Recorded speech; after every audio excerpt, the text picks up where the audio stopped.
Jesus Christ is giving apostleship and grace to his disciples.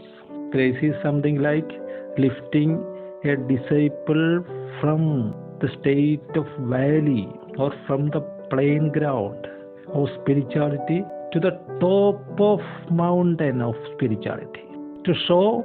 kindness and mercy to the fellow brothers and Gentiles.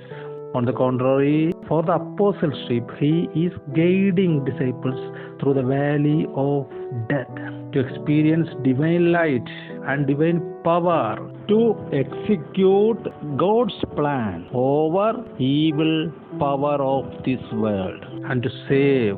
Gentiles from their bondages, and helping them to live according to the word of God and getting benefits of faith for their daily living.